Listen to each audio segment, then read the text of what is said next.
Round 5 of the Zestino Tyres WA Rally Championship, the Light Car Club's Darling 200 introduced the first non-pace noted event to this year's series. With the Outright Drivers and Co-Drivers Championship already won, the battle for the remaining podium spots is still well and truly up for grabs. Ben CSE and Craig Rando in the hunt, with the fight very close. Yeah, it is. I think we're sitting equal second with Rando at the moment, and he's keeping us on our toes, that's for sure. We've got to watch out for him. He's quite quick, and I think in a blind rally that should probably suit him as well as some of the others also. For the Rando Scafidi pairing, the blind rally concept is all brand new. First time we've done it on a road book, so it's going to be interesting. I'd say it's going to be a tough event because I've done a bit of research and I've found out it's pretty tough, rough, some fast bits which can catch you out, and I've heard wreck some stuff, so we've just got to keep it clean, and hopefully we just keep, we haven't got the pace of a CSE or the top runners, but we just want to keep a bit of pressure on him, that's all.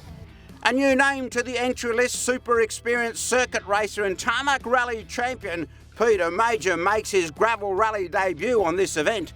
His motivation for hitting the dirt, very simple. Something different, bit of fun.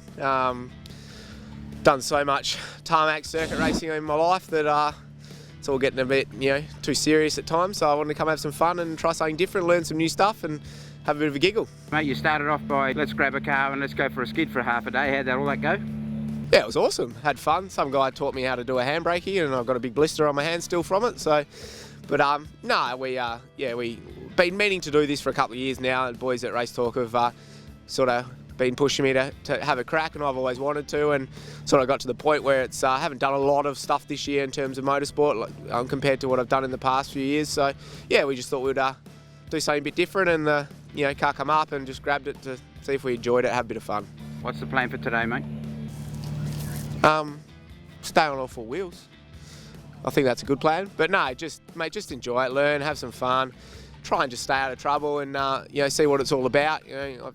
I'm the first one to realise I've never done anything like this in my life, so I have no expectations, and for me, we're all here for the same reason. We're all here to have fun, so that's what it's all about for us. Front-running two-wheel drive competitor as Vlad having mixed feelings on this style of event. Yeah, not my favourite type of rally, but saying that I did win it twice before, so maybe I'm just a little bit more careful. And these are pretty rough roads usually, and you need to leave a little bit of room for error. And mate, let's talk about the points. You sat out the last round, you weren't available. Points are pretty tight, but you're still leading. Yes, yeah. I couldn't make it to the last run, so Alex, who's second in the championship, won it, which is really good for him. It's a tough rally, and he's only a few points behind me. There's nothing in it, so we're not going to hang around. We got to win this. For Terry Hughes, the 2019 season has seen some changes, swapping to this more powerful charade.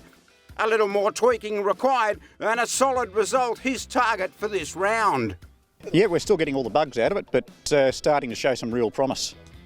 Take it easy, got bigger plans for next year, so we're just hoping to bring it home in one piece and have a reasonable result for us. 3 stages contested twice, just over 100 competitive kilometres for this round. The stage is made up of fast-flowing sections before turning into minor, tight, twisty roads.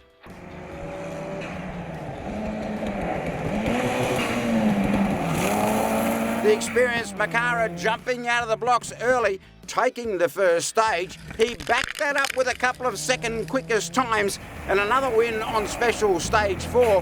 However, yet another DNF with engine issues halting his run.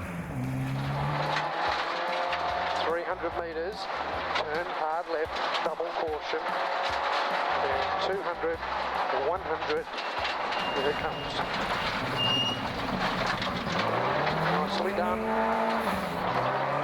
The Oxley-Wood combination, a little slow to start, however back on the front-running pace on the second and third stages. Their WRX again proving to be super quick and reliable, this team measuring their attack, taking 14 seconds back to reduce the gap to first place heading into the midway service. The blind rally format needing to be respected. Inside. 100 metres. Yeah, obviously first secret rally in a long time. The first stage particularly was very fast at the start, quite loose, very easy to succumb to the bushes, and yeah, we cruised through there. I like the latter part of that first stage, a lot more tight and twisty. And the second and third stages, they're a little bit more twisty, rough in a few spots, but not that bad. And yeah, we thoroughly enjoyed those. We had some fast times there. And I believe at the second, we're 12 seconds behind John in second place.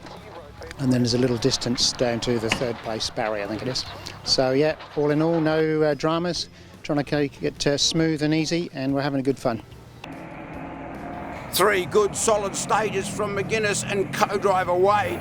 Top 4 stage times across the opening 3 tests. 3rd place at the service break, a good reward for effort.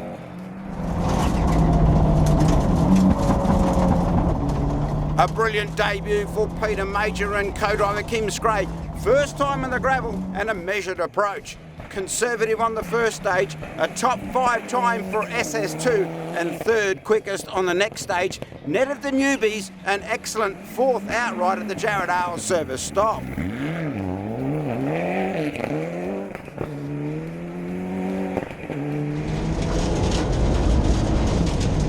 Swift Motorsports' Ben Searcy, another with good times early. He battled close with McGuinness and actually held a 6-second advantage and 3rd outright going into special stage 3. Here, however, a missed junction and plenty of time lost, 40 seconds the damage, dropping him to 5th outright. Yes, we did have a bit of an overshoot in that last stage, ran through the bunting there, and I thought I could just see another way back out onto the main road where we were competing on, but it wasn't quite the way, so I had to turn back around, and we lost about a minute or so on that stage, but you get that. And what's the conditions like? Conditions are good. There's only a couple of little rough patches, and it's not too dusty. It's quite good out there, not bad at all.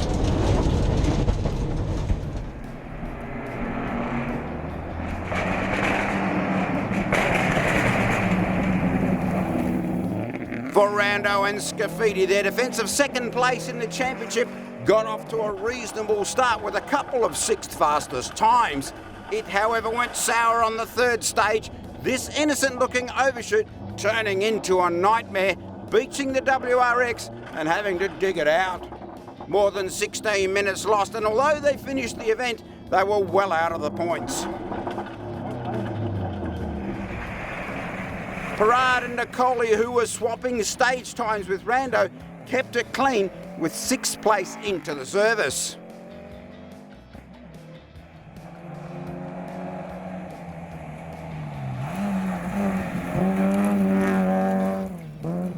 Seven crews lined up in the 2-wheel drive series of the event. The battles in the class again, ones to watch.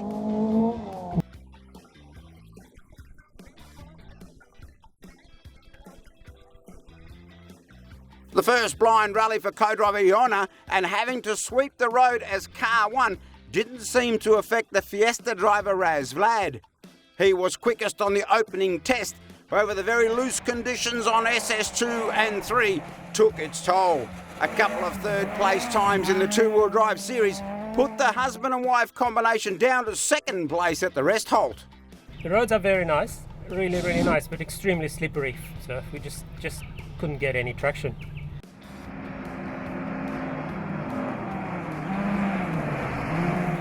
The flying escort of Glenn Alcorn stepping up the pace. He and co-driver McMacken 14 seconds quicker than all on special stage 2.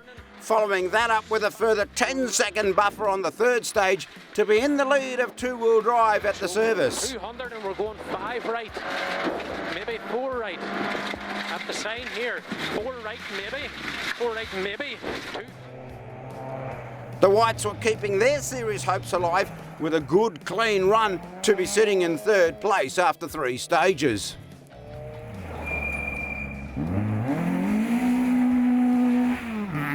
Three stages making up the clubman section of the event. This rally and these roads have been on the calendar for these competitors for a few years now, so many of the teams quite familiar with the style of these sections. Entering the Clubman Masters field, Andy Van Can, super complimentary of the roads and the conditions after 2 special stages. So far, fantastic. The first stage, very, very fast initially, didn't suit the rear-wheel drives, very slippery wide gravel. Then it tightened up, really suited the little cars. This last one we've just done now, the 16K, sensational. And a little rear-wheel drive like this with plenty of power, close ratio box, you just can't have more fun. Fantastic, I'm loving it. A clean run and super reliability, rewarding Van Can with 2nd place in the Masters group. The Stringer Parish combo doing the business on this event. 3 out of 3 fastest times and the win in the category by over 3 minutes. Fine work by this team.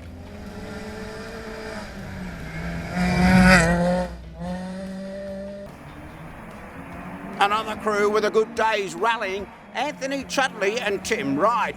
They would show the way in Clubman Cup, even after a couple of small issues. Well, we sort of chickened out from doing the state round because it was a blind rally, but the first stage was fantastic for about the first 80%, and then we hit a rock or something and punched the right front, but we got through the stage without losing too much time. Second stage, it was a bit grottier roads, but we did all right, and one little overshoot, but I think we're going well. These guys going on to take the rally, their Fiesta another to be ultra reliable on this challenging event. 2nd place to the Vass Burton duo, 2/3 and 1 second quickest time, assisting in their result.